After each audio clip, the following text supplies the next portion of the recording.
নমস্কার বন্ধুরা, আরও একটা পুজোর ভিডিও নিয়ে চলে এলাম। পুরোহিত ছাড়া বাড়িতে নীলষষ্ঠীর বার কীভাবে করবেন সেটাই আজকে আপনাদের সাথে শেয়ার করব। বাঙালি গৃহিণীরা নিজেদের সন্তান মঙ্গল কামনায় নিরোগ সুস্থ জীবন কামনা করে নীলষষ্ঠী ব্রত পালন করে থাকে। সাধারণত চড়ক উৎসবের আগের দিন এই নীলষষ্ঠীর পূজা অনুষ্ঠিত হয়। আজকে এখানে আমি কিভাবে নীলষষ্ঠী পুজো করতে হয় সেটাই দেখাবো। কি কি ফল নিবেদন করবে, কিভাবে নিবেদন করবে, কি ফুল লাগে সবই ছোট করে দেখানোর চেষ্টা করেছি। আশা করি ভিডিওটা আপনাদের ভালো লাগবে। ভালো লাগলে কমেন্ট করতে ভুলো না।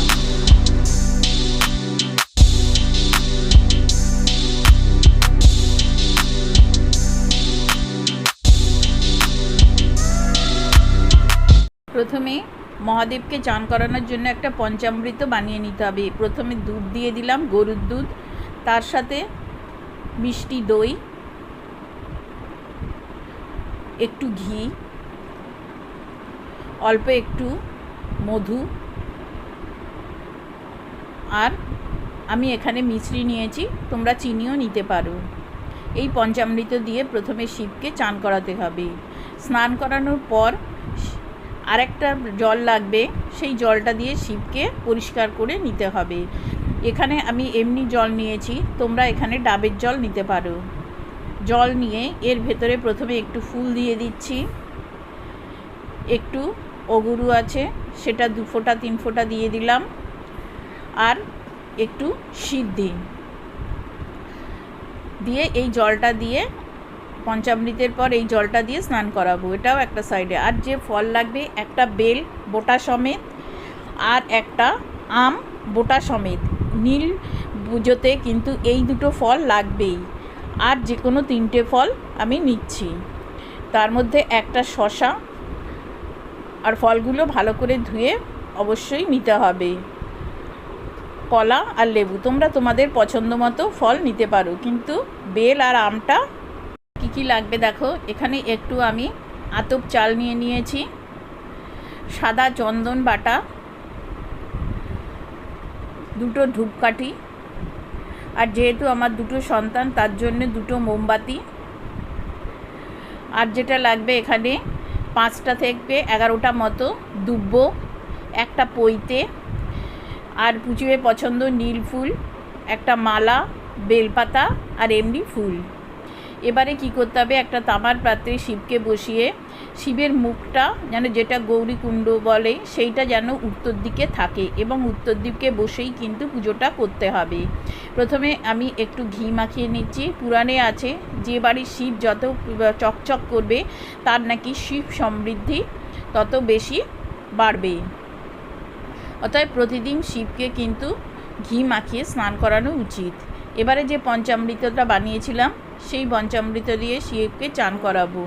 নমঃ শিবায়, নমঃ শিবায়, নমঃ শিবায়, নমঃ শিবায়, নমঃ শিবায়, নমঃ শিবায় বলে শিবকে চান করিয়ে নিচ্ছি। এরপরে আরও যে জলটা বানিয়েছিলাম সেই জলটা দিয়ে পরিষ্কার করে নিতে হবে। এখানেও তোমরা মহামৃত্যুঞ্জয় যে মন্ত্র আছে সেটাকে জপ করতে পারো।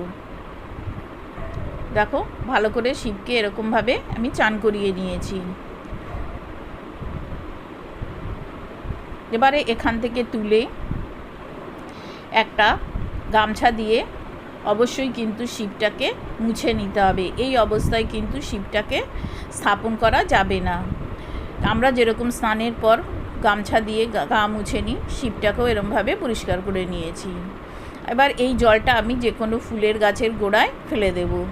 এবারে এখানে একটা আমি আসন বিছিয়ে নিয়ে প্রথমে গঙ্গা জলের ছিটে দিয়ে দিচ্ছি, কিছুটা আতপ চাল ছড়িয়ে দিচ্ছি,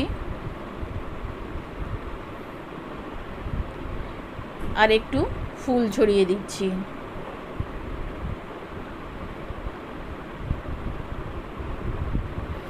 দিয়ে এবারে আমি এখানে শিবটাকে বসাবো।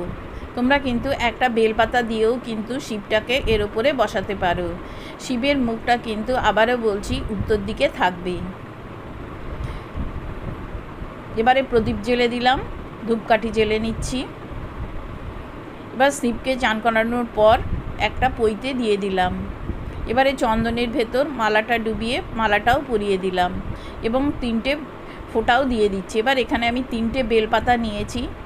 নিখুঁত বেলপাতা লাগবে, কিন্তু এই শিব চতুর্দশী ষষ্ঠীর দিন বেলপাতা পাওয়াটা খুব মুশকিল। যেরকম পেয়েছি সেরকম দিয়েছি। নমঃ শিবায়, নমঃ শিবায়, নমঃ শিবায় বলে বেলপাতাগুলো দিয়েছি।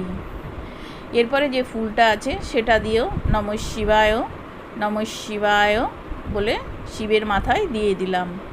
যে কলকেটা বা হুক্কা আছে সেটাও পাশে রেখে দিচ্ছি। এবারে এরকম 11টা দিব্য নিয়ে দিব্যটা প্রথমে চন্দনে ডুবিয়ে আতপ চালের সাথে নমঃ শিবায়, নমঃ শিবায়, নমঃ শিবায় 3বার বলে দিয়ে দিলাম।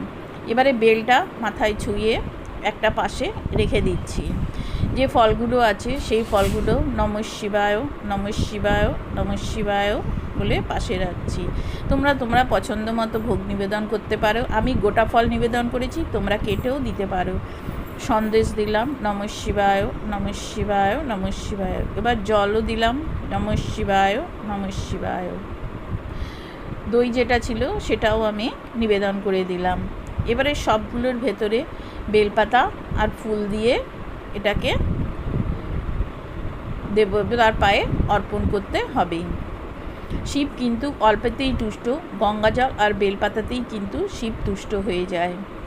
শিব পুজোর জন্য কোনো রকম আড়ম্বর বা উপকরণের দরকার পড়ে না, আর বিশেষ কিছু মন্ত্রেরও প্রয়োজন হয় না। এবারে কর্পূর দিয়ে আমি এটাকে আরতি করে নিচ্ছি। নমঃ শিবায়, নমঃ শিবায়, নমঃ শিবায় এই মন্ত্র বলেই কিন্তু শিব মহাদেবকে আরতি করতে হবে।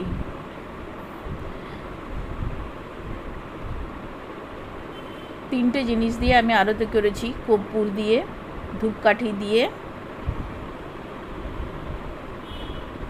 প্রথমে 3বার, মাঝখানে 3বার আর পুরো নিচে 3বার করে তারপরে পুরো শিবটাকে এরকমভাবে 7বার করে করতে হয়। এবারে শিবের জন্য কিন্তু কোনো জল শঙ্খ ব্যবহার করা যায় না। তামার এরকম শঙ্খ পাওয়া যায়, আমার কাছে নেই, সেই জন্য আমি এই কুশিতে জল নিয়ে ফুল দিয়ে শিবকে আরতি করলাম। এবারে যে দুটো আমার যেহেতু 2টো সন্তান, আমি এখানে 2টো ধূপ জ্বালিয়ে দিচ্ছি। মোমবাতি জ্বালিয়ে দিলাম। ব্যাস, এই সামান্য আয়োজনেই কিন্তু নীল পুজোর ব্রত তুমি করতে পারবে বাড়িতে। ভিডিওটা কেমন লাগলো সেটা আমাকে কমেন্ট করে জানিও। ভালো লাগলে লাইক কমেন্ট